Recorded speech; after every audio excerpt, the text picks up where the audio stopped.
Have you ever walked into a room and noticed a woman who wasn't the youngest, wasn't wearing the most makeup, wasn't dressed in the most expensive clothes, but something about her made you unable to look away? Music. She had a glow, a warmth, a presence, and you thought to yourself, what is it about her? That question has been on my mind for years, and today I finally want to give you the answer. Here's something I believe deeply. We live in a world that constantly tells women that their beauty is something they need to buy, something they need to apply, something they need to chase, fix, music, correct, and cover up. And if you've been a woman in this world for 30, 40, 50 years, you've probably received this message 10,000 times from magazines, from commercials, from well-meaning family members, from social media, from the mirror itself. You've been told that beauty fades. That time is your enemy. That youth is the standard and everything after that is just damage control. But here's what I know to be true. The most magnetic women I've ever met were not the youngest. They were not the ones with perfect skin or flawless makeup. They were the ones who had done the inner work. They were the ones who had cultivated something deeper, something that no cream, no procedure, no filter could ever replicate. Music. They had energy. They had presence. They had what I like to call an aura. And that aura, it didn't come from their makeup bag. It came from their habits, music, their daily choices, the way they treated themselves when no one was watching. This matters because your beauty is not running out. Your beauty is not on a timer. Your beauty is not determined by your age, your weight, your wrinkles, or your circumstances. Your beauty is determined by your energy. And your energy is something you can cultivate starting today. So in this video, I'm going to share with you 5 habits, 5 specific practical habits that women with radiant energy practice in their daily lives. These are not complicated rituals. They don't require money or special products. They require intention. They require awareness.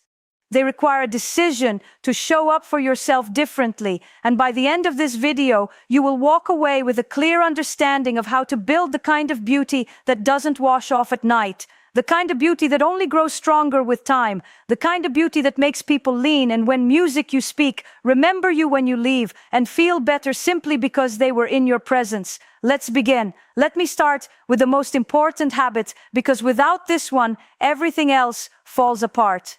Music. Women whose beauty comes from their energy have learned to protect their inner peace, not casually, not when it's convenient. They protect it like it's the most precious thing they own, 'cause it is. Now, why does this matter so much? Think about it. When you're anxious, stressed, overwhelmed, or constantly worried, where does it show up? In your face, in your posture, in the tension in your shoulders, in the tightness of your jaw, in the way you breathe, in the way you move through the world. Stress ages you faster than time ever could. Worry creates lines that no cream can erase. Music, chaos in your mind creates chaos in your energy. And people, music, feel it. They may not know why, but when they're around someone who is constantly frazzled, constantly reacting, constantly in survival mode, they feel drained. But when they're around a woman who is calm, grounded, and centered, they feel safe. They feel drawn in. They feel like they want to stay. That calm is not an accident. Music, it's a choice. It's a habit. Let me give you an example. Imagine 2 women, both are 45 years old, both have children, jobs, responsibilities, and challenges, because life doesn't stop being hard just because you've done some inner work. The first woman wakes up and immediately grabs her phone. She scrolls through messages, news, social media. She sees something that upsets her. She starts her day reactive. Then her child spills something. She snaps. Then traffic makes her late. She's fuming. By the time she gets to work, she's already exhausted, and she hasn't even started her day yet. The second woman wakes up and gives herself 15 minutes. Music, just 15. She doesn't check her phone. She breathes. She sets an intention. Maybe she writes 3 things she's grateful for. Maybe she stretches. Maybe she just sits with her cup of tea, music, and looks out the window. When her child spills something, she sighs, but she doesn't lose herself.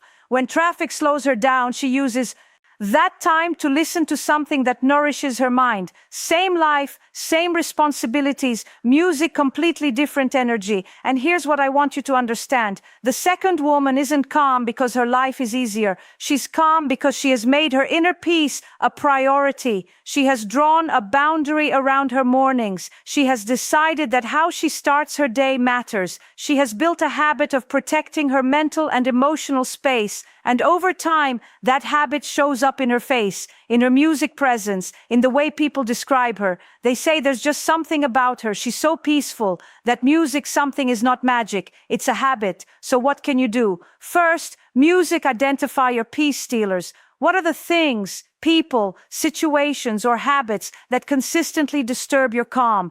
Maybe it's checking your phone first thing in the morning. Maybe it's engaging in arguments that never go anywhere. Maybe it's saying yes when you mean no. Maybe it's spending time with people who leave you drained. Once you identify them, start making small changes. You don't have to overhaul your life overnight. Start with one music thing. Protect one pocket of your day. Maybe it's the first 20 minutes of your morning. Maybe it's your lunch break. Maybe it's the hour before bed. Create a space in your day where peace is the priority. No news, no drama, no noise, music. Just you reconnecting with yourself. Second, learn to pause before you react. This is one of the most powerful things a woman can learn. When something happens that would normally send you into spiral, pause, take music one breath, then decide how you want to respond. Reaction is unconscious. Response is a choice. And women who radiate calm energy have mastered the art of responding instead of reacting. Third, give yourself permission to walk away from chaos. You are not obligated to engage with every argument. You are not required to solve every problem. You are not responsible for other people's emotions, choices, or behavior. Sometimes the most powerful thing you can do is simply say, I'm not going to engage with this. Your peace is your power. Protect it. Let's talk about the body. Because if we're going to talk about energy and beauty, we have to talk about how we treat the vessel that carries us through life. Here's what I've noticed about women whose beauty radiates from within.